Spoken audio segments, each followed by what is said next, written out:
Esodo capitolo 20, leggeremo il verso 8, 9, 10 e 11. Alleluia, ci alziamo in piedi. Noi non abbiamo visto le tavole di pietra, ma si sostiene che con questo comandamento si chiude la prima tavola, e la prima tavola è dedicata alla relazione dell'uomo con Dio. Questi 4 comandamenti hanno a che fare col culto a Dio e hanno a che fare con l'attitudine che dobbiamo avere nei confronti di Dio. Poi dal prossimo comandamento, che vedremo tra 2 settimane, ci sono poi le disposizioni riguardo alle nostre relazioni con gli uomini. Leggiamo dal verso 8 del capitolo 20 di Esodo. Ricordati del giorno del riposo per santificarlo. Lavora 6 giorni e fa tutto il tuo lavoro, ma il 7° è giorno di riposo, consacrato al Signore Dio tuo. Non fare in esso nessun lavoro ordinario, né tu, né tuo figlio, né tua figlia, né il tuo servo, né la tua serva, né il tuo bestiame, né lo straniero che abita nella tua città. Perché in 6 giorni il Signore fece i cieli, la terra, il mare e tutto ciò che è in essi, e si riposò il 7° giorno. Perciò il Signore ha benedetto il giorno del riposo e lo ha santificato. Fino a qui, accomodatevi. Quello che voglio condividere con voi questa sera è estremamente sfidante, è molto complicato da condividere nel 2021. Non parleremo del riposo di Dio, noi siamo entrati in Cristo nel riposo di Dio, noi siamo nel riposo, quel riposo prefigurato appunto dal sabato è spiritualmente l'ingresso nella salvezza e quindi grazie a Dio siamo nel riposo del Signore. Ma vi voglio parlare proprio del giorno del riposo, perché questo tra i tanti comandamenti è un altro dei comandamenti della legge del Signore estremamente innovativo, soprattutto nel tempo in cui fu dato. Nell'antichità non c'era la scansione del tempo in settimane, non c'era il concetto di un giorno di riposo, non c'era giorno di riposo, c'erano i giorni e se qualcuno prendeva del riposo lo prendeva a sua discrezione, quando poteva, come voleva. È stato il Signore col suo popolo e in realtà è con l'avvento del cristianesimo che si è imposto, soprattutto nella cultura occidentale, il concetto che ci devono essere 6 giorni di lavoro, meglio 5, e un giorno di riposo. Ora, noi siamo in una civiltà nominalmente cristiana, culturalmente cristiana. Il problema è che è grosso modo soltanto culturalmente cristiana. E il giorno del riposo, ovviamente, chi è di nome cristiano ma non di fatto, si è preso tutto il vantaggio del giorno di riposo. Dice: il giorno di riposo è il giorno del mio riposo. In realtà il comandamento non dice è il giorno del vostro riposo, è il giorno in cui voi vi dovete riposare da tutto il vostro lavoro secolare. È un giorno diverso, è un giorno che deve scandire il vostro tempo. Dicevo, è difficile parlare di questo comandamento oggi, in questo tempo. Permettetemi però di fare un po' il profeta. Questo comandamento, predicato in questi tempi, ci fa capire che siamo davvero negli ultimi tempi. Perché nell'antichità, ma non vi parlo di secoli, ma decenni fa, la scansione del tempo nelle società era ancora abbastanza in linea con questi principi. Oggi invece viviamo in una società liquida. Oggi non si va più in un posto di lavoro sapendo che lavorerai dal lunedì al sabato, meglio il venerdì, e poi il weekend a casa. È quasi inconcepibile. Addirittura un lavoro come il mio, che è un lavoro ufficialmente di orari d'ufficio, è un lavoro che non ha tempo. La notte può essere un tempo favorevole, o il weekend, o fuori orario di lavoro. E non c'è posto di lavoro dove questa cosa non sia completamente esplosa e non ci sia più controllo. Però noi vogliamo sfidare questa società, perché il comandamento di Dio non è cambiato. E il comandamento di Dio, questo comandamento in modo particolare, impone agli uomini di disciplinare la propria esistenza, lo impone. E pare davvero che non sia una novità per Israele, perché qui, per esempio, proprio in Esodo, il comandamento inizia con il ricordati, quindi qualcosa che era già in qualche modo assimilato nella predicazione della creazione, di quello che Dio aveva fatto 6 giorni. Quindi il popolo già sapeva che c'era questa cosa, 6 giorni e 1 di riposo. Dio ci impone di disciplinare il nostro tempo, la nostra esistenza, per vari motivi. Il primo è che noi dobbiamo dare priorità a Dio e per farlo noi dobbiamo porre dei limiti a tutto il resto. Non c'è modo di dare priorità a Dio se non siamo capaci di porre dei limiti a tutto ciò che non è Dio. E possiamo anche dire che Dio è il primo nel nostro cuore, ma vi ricordo che il Signore fece sapere ad Abramo che Dio sapeva che Abramo amava Dio, non quando Abramo disse a Dio ti amo, ma quando Abramo alzò il pugnale contro il figlio, cioè i fatti. Dire che Dio è la nostra priorità, ma la nostra vita non pone nessun limite a tutto il resto, significa che Dio non è affatto la nostra priorità. E allora il Signore dice: 6 giorni devono essere dedicati al lavoro, ma un giorno è mio.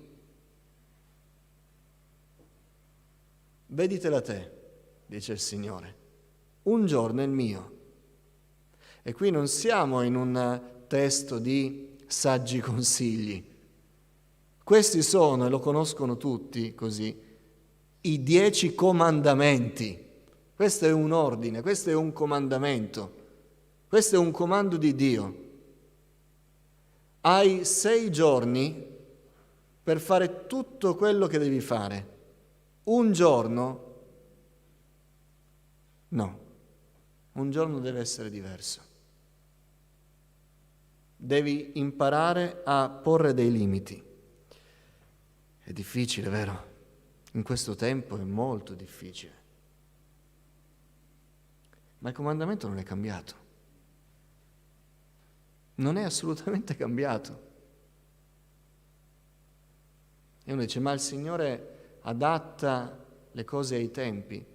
Alcune cose il Signore non le ha espresse precisamente, noi vediamo che davvero si possono applicare in ogni tempo in base al luogo in cui ti trovi. Ma questo comandamento non si può applicare in altri modi. Questo comandamento dice: tu devi imparare a mettere dei limiti a tutte le cose della tua vita per far spazio a me. Ecco perché abbiamo scelto quel cantico prima. Sono tante quelle ore che ho perduto, sono poche quelle spese con Gesù. Quindi questo comandamento innanzitutto ci impone di mettere dei limiti al resto. E allora le domande ce le dobbiamo fare, ma siamo capaci di dire di no quando qualcuno vuole forzare la mano e allora diciamo ma sì, altri 5 minuti, un'altra mezza giornata, un'altra telefonata. Questo comandamento si può estendere a tanto altro della nostra vita. Per esempio, io lo spengo il cellulare, non ce l'ho qui, ma per esempio pregare inginocchiandosi, almeno come faccio io, mi inginocchio sul letto, con la Bibbia davanti e il cellulare appoggiato a fianco alla Bibbia, significa non essere capaci di porre il limite. Vi sfido a farlo con un cellulare acceso, lì, pregare il Signore. Vi sfido a non aprire gli occhi al primo bagliore, al primo segnale del cellulare. Si può estendere alle ore quotidiane, abbiamo tempo per tutto e non riusciamo a porre limite con lo strano inganno del nostro tempo che, essendo tutto liquido, se mi prendi 5 minuti in più adesso, vorrà dire che andrò a dormire 5 minuti dopo a fine giornata, ma sappiamo che alla fine tutto prende spazio e alla fine lo spazio del Signore non si trova più. E allora questo comandamento dice: devi imparare a porre dei limiti e lo devi fare perché io sono veramente importante. Se tu non metti dei limiti alla tua vita, non venire a dirmi, dice il Signore, che io sono importante, perché non sono più importante di tutto il resto. Poi questo comandamento è un comandamento che spinge chi lo rispetta ad avere fiducia in Dio. E qualcuno dice: fratello, ma tu parli perché non vivi la mia condizione. Io ho bisogno di lavorare 7 giorni perché non ho il pane da portare a casa. Come osi tu predicare in questo modo davanti a una famiglia che mendica il pane, che non sa come andare avanti nel giorno di domani? Beh, se me lo dite voi, pensate che il Signore non lo sapesse quando ha pronunciato questo comandamento e non lo sa tuttora che ci sono famiglie in gravi difficoltà? Questo comandamento insegna, anzi, ripeto, impone al popolo di Dio di avere fiducia in Dio. Ma tu che tremi perché non arrivi al 27 del mese, ce l'hai la fiducia in Dio per non lavorare quel giorno in più e non portare avanti portare a casa quei 50 euro in più che magari ti sarebbero serviti perché ti fidi che il Signore provvederà? Io ti impongo di avere fiducia in me perché tu possa imparare che non è la tua fatica che ti porta avanti, ma sono io che provvedo. C'è questo dietro questo comandamento. E lo dobbiamo ricordare a tanti che giustificano la loro latitanza dalla presenza del Signore, dicendo che la necessità, il lavoro incombe, le spese sono tante, gli imprevisti. Questo comandamento dimostra se abbiamo davvero fiducia in Dio. Puoi lasciare un giorno il tuo lavoro? Puoi far smettere di contare il calcolatore delle tue entrate per onorare il Signore, credendo che il Signore provvederà e colmerà quello che non riesci a portare avanti perché non lavori in quel giorno? E poi dice questo comandamento: ricordati del giorno del riposo per santificarlo.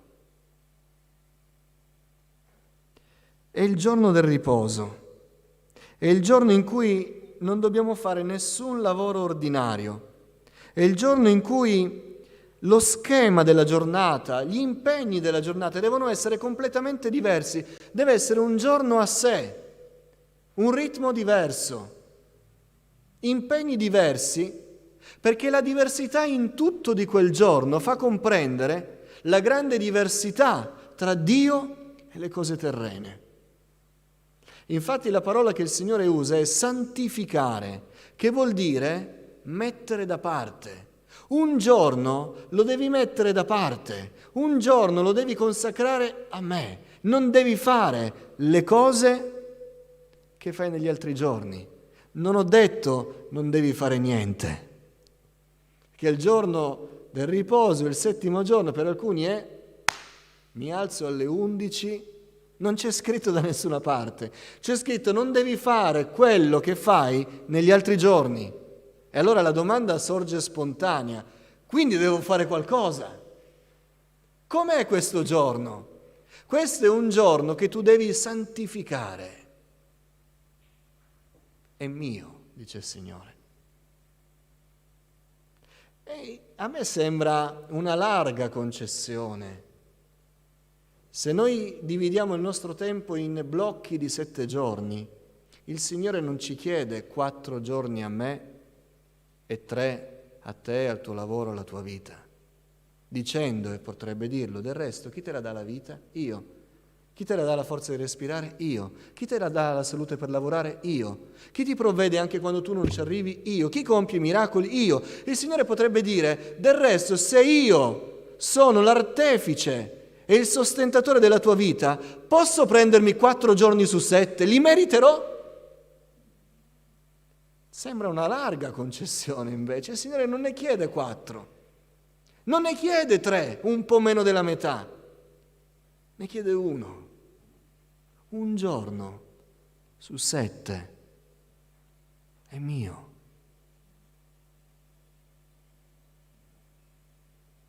È per me. Ha uno scopo. Deve essere per Dio. Un giorno deve essere per Dio. Israele usava il sabato. Poi siamo entrati nel riposo di Dio, ma notate che la Chiesa cristiana non ha fatto il discorso saccente di dire era spirituale l'insegnamento del sabato, quindi non c'è più sabato, non c'è più il giorno del riposo, non c'è più il giorno del Signore e quindi viviamo senza giorni particolari. No, la Chiesa cristiana ha preso la consuetudine di appartare il primo giorno della settimana, il giorno del Signore, domenica, il giorno simbolicamente di ricordo della resurrezione di Gesù. Ma notate che non ha abolito questa scansione del tempo. Anche i credenti della Chiesa primitiva sapevano che era necessario disciplinare il loro tempo e un giorno era per il Signore. Ora, quando noi leggiamo gli Atti degli Apostoli sappiamo che tutti i giorni erano per il Signore, tutti i nostri giorni sono per il Signore, ma un giorno in modo particolare deve essere vissuto diversamente. È il tempo di Dio, è il tempo del Signore. Quando leggiamo lo stesso comandamento nel Deuteronomio, il Signore lo spiega in un certo modo, dice, perché tu eri straniero in Egitto. E dice anche gli stranieri presso di voi devono rispettare il sabato, anche figli e servi, perché tu eri straniero e io ti ho liberato. Tu devi riconoscere la grandezza di Dio, dice il Signore. Io ti ho liberato. Tu non avevi giorni, tu eri schiavo, eri prigioniero, non avevi futuro, non avevi avvenire. Io ti ho liberato. Un giorno, un tempo, lo devi dare a me. E non voglio essere vago, Sto parlando davvero di un giorno per il Signore. Fratelli, un giorno della nostra settimana dobbiamo imparare a darlo al Signore. Qualcuno ha provato a dire vengo al culto e continuo a lavorare il pomeriggio. Qualche fratello, mi ricordo quando ci siamo trasferiti a Oleggio, e grazie che mi avete dato una mano perché il tempo mio è sempre risicato, mi avete dato una mano e qualcuno mi diceva dai c'è da finire, da spostare queste cose, facciamolo domenica pomeriggio. E io puntualmente dicevo domenica no. Domenica no, è del Signore, è del Signore. È una grande sfida in questo tempo. Parlo a chi fa i turni, per esempio, e non ha sabato, domenica. Fratelli e sorelle, dovete imparare a prendervi un giorno per il Signore. Che io sappia, per legge ancora è obbligatorio dare dei giorni liberi. Un giorno deve essere per il Signore. Un giorno deve essere per il Signore. Non un pezzo del giorno, il tempo di un culto. Deve essere un giorno diverso. Deve essere un giorno santificato. Deve essere un giorno in cui facciamo cose che durante la settimana non possiamo fare perché dobbiamo fare tutto il tuo lavoro, dice il comandamento. Ma un giorno c'è. Alcuni dicono: non ho mai tempo di leggere la Bibbia, non ho tempo di pregare. La domenica, meno male che c'è il culto, prego al culto e poi via! Ma la domenica serve anche per prenderti il tempo che non trovi in settimana. Devi dare al Signore un giorno.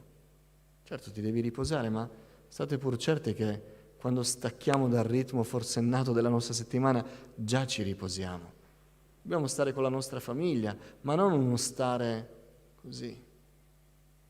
I culti ci aiutano, I culti nelle nostre domeniche ci aiutano molto a scandire quella giornata, perché comunque ti devi preparare, sai che c'è l'appuntamento, ma Dio ci aiuti a imparare a mettere dei limiti, perché il Signore è colui che ci ha liberati dalla schiavitù, perché è degno di ricevere il nostro tempo.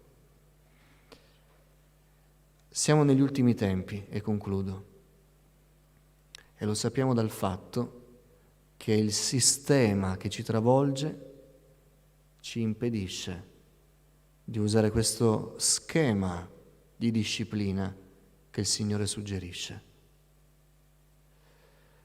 E proprio perché siamo negli ultimi tempi dobbiamo prendere posizione. Dobbiamo prendere posizione. Un giorno intero per il Signore. E quando ho il tempo per me?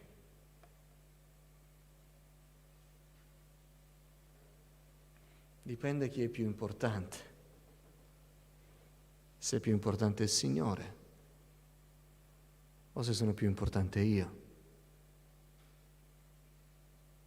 Signore, aiutaci ad avere un tempo per te, non ritagliato, ma così importante che tutto il resto del nostro tempo è condizionato da quello.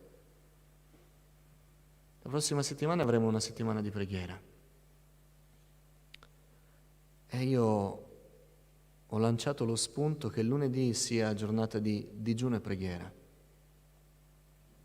E per essere giornata di digiuno e preghiera, un tempo, se lavorate, un tempo deve essere un tempo di digiuno, cioè un tempo in cui siete isolati da tutto e vi dedicate al Signore, che sia una mezz'ora, un'ora, quel tempo del pasto, è per il Signore. Lo dico adesso, lo dirò ancora mercoledì. Voi sapete che sempre invito nelle settimane di preghiera a compiere un importantissimo digiuno dalla televisione, dai social. Qualcuno dice: ma inizia a essere dura questa settimana. È una settimana per il Signore. Non possiamo chiedere al Signore di cambiare la nostra vita, di illuminarci sulla via di Damasco, di compiere i miracoli, se il Signore per noi non è più importante di un foglietto di carta che abbiamo in tasca. Questo è il cuore del comandamento. Il Signore è importante, è così importante che condiziona la sua presenza il tempo delle nostre settimane. E poi Dio sa che c'è benedizione nelle nostre case, nelle nostre famiglie, quando stiamo insieme a loro. Ma c'è ancora maggior benedizione se il Signore è santificato nella nostra vita. Amen. Questo è quello che questo comandamento ci suggerisce.